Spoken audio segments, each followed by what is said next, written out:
ఓం నమ శివాయ. అందరికీ నమస్కారం అండి. రేపే పౌర్ణమి చాలా శక్తిమైనటువంటి రోజు, అలాగే పరమ పవిత్రమైనటువంటి రోజు. ఈ పౌర్ణమి చైత్ర పౌర్ణమి అంటారు. దీన్ని హనుమాన్ జయంతిగా కూడా కొలుచుకుంటూ ఉంటారు. అంటే ఈ పౌర్ణమి రోజున ప్రత్యేకంగా ఆంజనేయ స్వామికి పూజలు చేసుకుంటూ ఉంటారనమాట. ఈ పౌర్ణమి అనేది చాలా విశిష్టమైనది అని చెప్పుకోవచ్చు.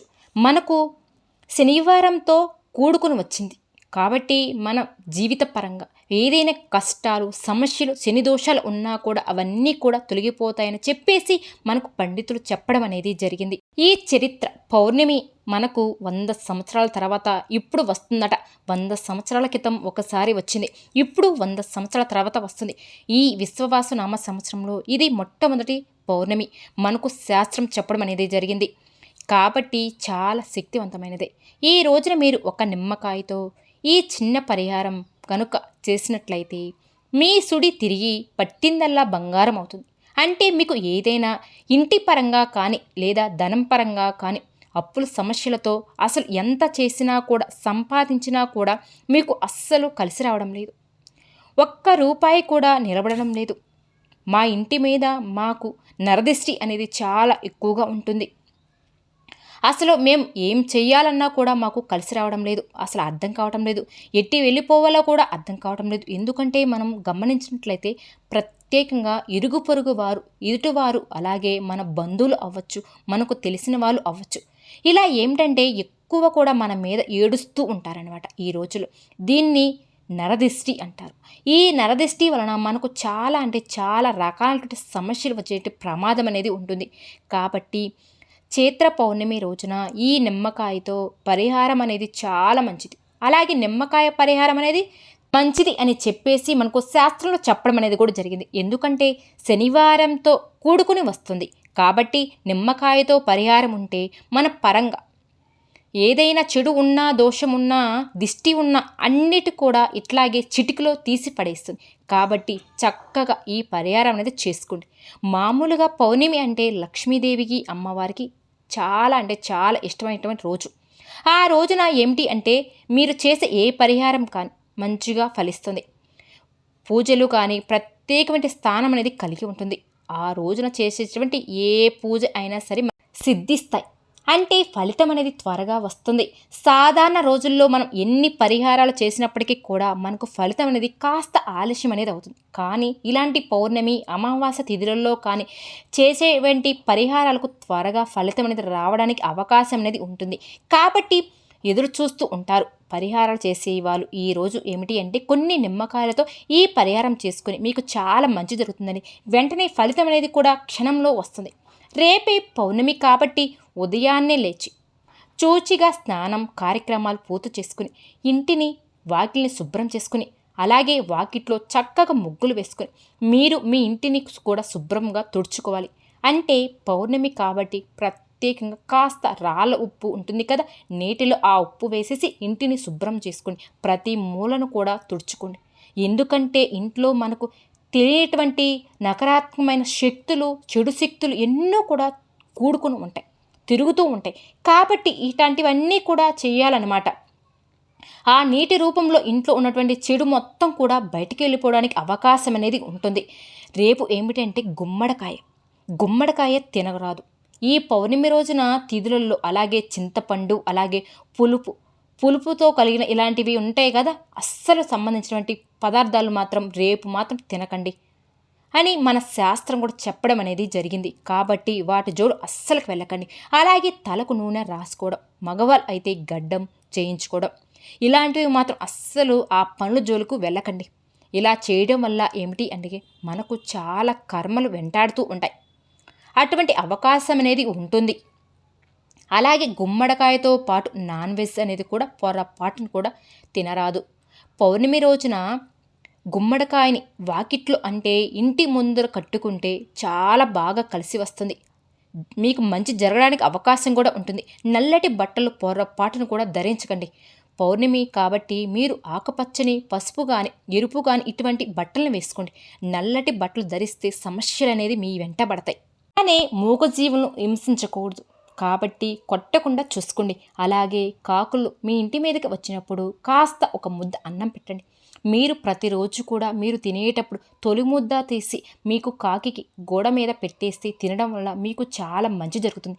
అంటే మీ పరంగా ఏ దోషాలు ఉన్నా, పితృదోషాలు, శాపాలు, కర్మలు ఇలాంటివన్నీ కూడా తెలుసో తెలియని మన వెంట పడుతూ ఉంటాయి.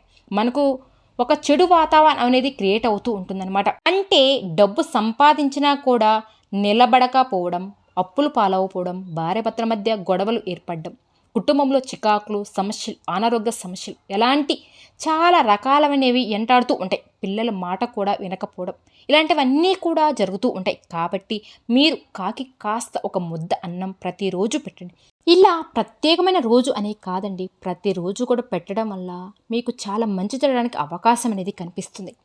కాబట్టి ప్రతిరోజు కూడా మొదటి ముద్దను పెట్టండి. రేపు మీరు ఈ పరిహారం ఇచ్చేటప్పటికి, అంటే ఈ నిమ్మకాయ పరిహారం ఉదయం కానీ, సాయంత్రం కానీ, సంధ్యా సమయంలో కానీ, మీరు రాత్రి 12 గంటల వరకు ఎప్పుడైనా చేసుకోవచ్చు. మనకు ఇబ్బంది అయితే ఏమీ లేదు. మనకు శనివారంతో కూడుకుని వస్తుంది కాబట్టి అతీత శక్తులతో ఈ పౌర్ణమి అనేది రావడం అనేది జరిగింది. నిమ్మకాయ ఏమిటి అంటే చాలా శక్తివంతమైనది. చాలామంది తెలియక అనుకుంటూ ఉంటారు, నిమ్మకాయ ఏముందిలే అని చెప్పేసి తీసేస్తూ ఉంటారు. కానీ అలా అనుకోవడం చాలా పొరపాటు కూడా. నిమ్మకాయ చాలా శక్తివంతమైనది. నిమ్మకాయ పరమ పవిత్రమైనది. నిమ్మకాయకి మానవుడి యొక్క జీవితం, అంటే మానవుడి యొక్క తలరాతను మార్చగలిగినటువంటి శక్తి నిమ్మకాయకి ఉంటుంది. ఈ విషయం మీరు గుర్తుంచుకోండి. ఎందుకంటే నిమ్మ చెట్టుకు మనకు దేవత వృక్షం కాబట్టి నిమ్మపండు అనేది మనకు ప్రకృతి ఇచ్చేటువంటి ప్రసాదం అన్నమాట. ప్రకృతి ఇచ్చిన వరం చెప్పుకోవచ్చు. అటువంటి నిమ్మకాయతో చేసేటువంటి పరిహారం ఏమిటి అంటే మనకు అద్భుతంగా సిద్ధిస్తుంది. నిమ్మకాయ అంటే పచ్చి నిమ్మకాయ అయితే కాదండి, పసుపు రంగులో ఉండే నిమ్మకాయనే తీసుకోవాలి. ఎందుకంటే పసుపు అంటే నిమ్మకాయ అనేది అది కొంచెం మనకి చెట్టుకు పండిస్తున్న నిమ్మకాయ అన్నమాట. అలా పండి రావడం వలన ఆ చెట్టుకి సంబంధించి, అలాగే ప్రకృతికి సంబంధించినటువంటి కొన్ని శక్తులు ఆ నిమ్మకాయ మీద ఉంటాయట. కాబట్టి మనకు పసుపు రంగులో ఉన్నటువంటి ఒక నిమ్మకాయను తీసుకోండి. అలానే నిమ్మకాయ తీసుకునేటప్పుడు ఎక్కడ పుచ్చులు లేకుండా తీసుకోవాలి. ఫ్రెష్గా ఉండే నిమ్మకాయలు మాత్రమే తీసుకోండి. మీకు చెట్టు ఉండి డైరెక్ట్గా చెట్టు ఉంటే కోసుకోండి, లేదా బయట మార్కెట్లో తెచ్చుకునేటప్పుడు అయినా సరే మంచిగా ఉన్న నిమ్మకాయలు తెచ్చుకోండి. మీ సంకల్పాన్ని నేరుగా చెప్పేసి తెచ్చుకోండి. ఒకవేళ చెట్టు లేదనుకోండి, మీరు బయట నుంచి అయినా సరే తీసుకోవచ్చు. చక్కగా ఒకసారి శుభ్రం నీటితో కడిగేసి నిమ్మకాయకు పరిహారం అనేది మనం చేసుకోవచ్చు. మనకి ఇంటి ధనం పరంగా అస్సలు కలిసి రావట్లేదు. ఎంత చేసినా కూడా రూపాయి కూడా నిలవడం లేదు. చేతిలో ధనం ఉండటం లేదు. చిల్లీ గవ్వ కూడా ఉండట్లేదు. ఇక మేము ఏం చేయాలో మాకు అర్థం కావట్లేదు అనే పరిస్థితి అనేది వస్తూ ఉంటుంది. ఎవరికైనా సరే కష్టపడి డబ్బు సంపాదిస్తుంటారు, కానీ ఒక్క రూపాయి కూడా మిగలకుండా ఉంటుంది. చాలామంది ఏమిటంటే ఇట్లా సతమతమవుతూ ఉంటారనమాట. ఇలా కలిసి రావట్లేదు, ఏదైనా దోషమే ఏమైనా ఉందా అని, అలాగే నరదిష్టి ఉందేమో అని. మనం ఆ ఇంట్లో ఏది చేసినా కూడా, అంటే చూసాం కదా, ఇల్లు బాగానే ఉంటుంది, కాకపోతే ఎక్కడో కాస్త వాసు దోషాలు ఇలాంటివి ఉంటే ఇంటి పరంగా ఏది కూడా కలిసి రాకుండా చాలా రకాలైనటువంటి సమస్యలు వస్తూ ఉంటాయి. ఇక ఏం చెయ్యాలో దిక్కుతోచక ఎవరినైనా పండితులను పిలిపించుకొని చూపించుకుంటాం. వాళ్ళు ఇల్లు మార్చుకోవాలని చెప్తూ ఉంటారు. అది చేసేటప్పటికి కూడా ఫలితం వస్తుందా అంటే పెద్దగా ఏమీ ఉండదు. మళ్ళీ అదే విధంగా జరుగుతూ ఉంటుందన్నమాట. కాబట్టి అలాంటి వారు దోషాలన్నీ పోయి ఇంటి మీద కూడా నరదృష్టి అనేది పోవాలని అంటే మీరు ఒక నిమ్మకాయని తీసుకుని నిలువుగా 4 భాగాలు కట్ చేసి దాంట్లో కాస్త పసుపు కుంకుమను 2 లవంగాలు కూడా తమలపాకు మీద రాళ్ళ ఉప్పు వేసేసి ఈ నిమ్మకాయను పెట్టుకోవాలి. ఇది ఎక్కడ ఉంచాలి అంటే మనం గుమ్మానికి మెయిన్ ప్రధాన ద్వారం ఎడమ వైపు ఉండాలి, ఎడమ పక్కన ఉంచాలన్నమాట. గుర్తు పెట్టుకోండి. ఇది మీరు చేసుకోవచ్చు రాత్రి, అంటే సాయంత్రం సంధ్యా సమయంలోనైనా మీరు చేసుకోవచ్చు. రాత్రి 12 లోపు వరకు మీరు చక్కగా చేసుకోవచ్చు.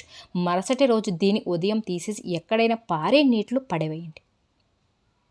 నరదిష్టి ఇలాంటి ఏదైనా ఉంటే గనక మొత్తానికి కూడా గ్రహిస్తుంది. అంటే మీరు పౌర్ణమి రోజు మొత్తం కూడా ఉంచేసి మీరు ఇలా చేసినప్పుడు నిమ్మకాయని తీసుకుని సంకల్పం చెప్పుకోండి. ఫస్ట్ నిమ్మకాయని తీసుకుని మీ సంకల్పం చెప్పుకొని ఇలా చేయండి. మీకు ఏదైతే ఉందో ప్రత్యేకంగా, అంటే ముఖ్యమైన కోరిక కూడా చెప్పుకోండి. మాకు డబ్బు పరంగా సంపాదించుకోవాలని, లేకపోతే అప్పులు తీరాలని కానీ, కలిసి రావాలని కానీ ఏదో ఒకటి ఉంటుంది కదా, అది చెప్పుకొని ఆ నిమ్మకాయని కట్ చేసి తర్వాత మీరు ఇలా చేయండి. ఇలా చేసి గుమ్మం దగ్గర ఉంచడం వలన మనకు ఏదైనా సరే అంటే మంచిగానే చెడుగానే ముందు లోపల నుంచి ప్రవేశిస్తుంది. కాబట్టి గుమ్మానికి ఎడం వైపు ఉంచాలన్నమాట. తమలపాకులు చాలా శక్తివంతమైనవి. రాళ్ళ ఉప్పు లక్ష్మీదేవి స్వరూపం. అంటే సముద్రం గర్భం నుంచి పుట్టింది కాబట్టి ధనం పరంగా బాగా కలిసిరడానికి రాళ్ళ ఉప్పు అనేది బాగా పనిచేస్తుంది. ఈ లవంగాలు ఏమిటి అంటే లక్ష్మీదేవి రూపాలుగా చెప్పుకుంటూ ఉంటారు. లవంగాల వల్ల మనకు కష్టాలు సమస్యలు పోవడానికి అవకాశం కూడా ఉంటుంది. ఇక పసుపు కుంకుమలు శుభప్రదమైనవి, మంగళకరమైనవి కూడా. చక్కగా ఈ పౌర్ణమి రోజున మీరు మీ ఇంట్లో లక్ష్మీదేవి పటం ముందు చేసుకుని సింపుల్గా అలా చేసుకుంటే చాలు. ఈ పౌర్ణమి రోజున ప్రత్యేకంగా గారెలు ఉంటాయి కదా, మనకి ఆంజనేయ స్వామికి పూజ చేసుకుంటూ ఉంటారు కదా, కాబట్టి గారెలు అంటే వడలు, అరటిపళ్ళు ఇలాంటివి ఏమిటి అంటే ఆంజనేయ స్వామి దగ్గర అలాగే లక్ష్మీదేవి అమ్మవారి ముందు పూజ చేసుకుని వాటిని సమర్పించుకుంటూ ఉంటారు. ఎందుకంటే ఆంజనేయ స్వామికి వడమాల అంటే చాలా ఇష్టమట. కాబట్టి ఎవరైనా సరే ఈ రోజున హనుమంతుల వారికి వడమాల వేసి ఆ భగవంతుని మీ సమస్యలన్నీ చెప్పుకోండి. ఖచ్చితంగా మీ కష్టాలన్నీ తీరిపోతాయి. విన్నారు కదండి. ఈ వీడియో కనుక మీకు నచ్చినట్లయితే ప్లీజ్ లైక్ చేయండి. మరిన్ని వీడియో కోసం మన ఛానల్ని సబ్స్క్రైబ్ చేసుకోండి.